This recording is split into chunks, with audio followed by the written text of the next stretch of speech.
ವಿಜಯಪುರ ಜಿಲ್ಲೆಯ ಆಲ್ಮೇಲ ತಾಲೂಕಿನ ವ್ಯಾಪ್ತಿಯಲ್ಲಿ ಬರುವ HPS ಸೋಮಜಾಳ ಶಾಲೆಯಲ್ಲಿ 79ನೇ ಸ್ವತಂತ್ರ ದಿನಾಚರಣೆಯನ್ನು ಬಹಳ ವಿಜೃಂಭಣೆಯಿಂದ ಮಾಡಲಾಯಿತು. SPMC ಅಧ್ಯಕ್ಷರು ಆದ ಶಂಕರಗೌಡ ಹಚ್ಚಡದ್ ಇವರು ಧ್ವಜಾರೋಹಣ ಕಾರ್ಯಕ್ರಮವನ್ನು ನಿರ್ವಹಿಸಿಕೊಟ್ಟರು. ಈ ಸಂದರ್ಭದಲ್ಲಿ RMS ಪ್ರೌಢಶಾಲೆಯ ಅಧ್ಯಕ್ಷರು ಆದ ಸಿದ್ದಣ್ಣ ಕೊನಸಿರಸಗಿ ಮತ್ತು ಶಾಲೆಯ ಮಕ್ಕಳಿಂದ ಭಾಷಣ, ನಾಟಕ, ಕೋಲಾಟ ಹೀಗೆ ಹಲವಾರು ಸಾಂಸ್ಕೃತಿಕ ಕಾರ್ಯಕ್ರಮಗಳು ನೆರವೇರಿಸಲಾಯಿತು. ಇದೆಲ್ಲವೂ ಗ್ರಾಮಸ್ಥರ ಮನವನ್ನು ಸೆಳೆದಿದ್ರು.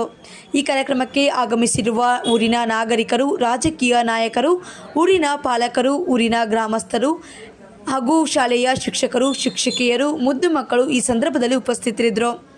ವರದಿಗಾರರು Shankaragouda Hachchadad, Indian public TV Kannada, Vijayapura.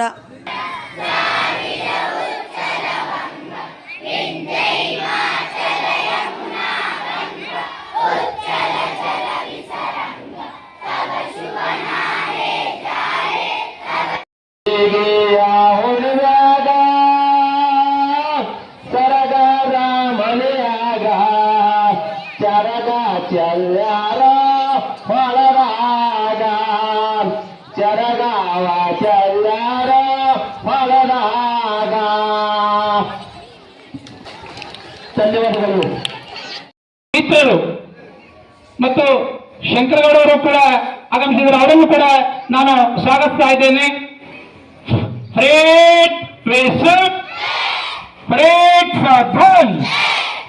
ಈಗ ಈ 79ನೇ ಸ್ವಾತಂತ್ರ್ಯೋತ್ಸವದ ಧ್ವಜಾರೋಹಣ ಕಾರ್ಯಕ್ರಮವನ್ನು ನಮ್ಮ ಶಾಲೆಯ ಸರ್ಕಾರಿ ಹಿರಿಯ ಪ್ರಾಥಮಿಕ ಶಾಲೆಯ SDMC ಅಧ್ಯಕ್ಷರಾಗಿರ್ತಕ್ಕಂಥ ಶಂಕರಗೌಡ ಹಚ್ಚಡದವರು ಈ ಕಾರ್ಯಕ್ರಮವನ್ನು ನೆರವೇರಿಸಬೇಕೆಂದು ವಿನಂತಿ ಮಾಡ್ಕೊತಾ ಇದ್ದೀನಿ. ಅವರಿಗೆ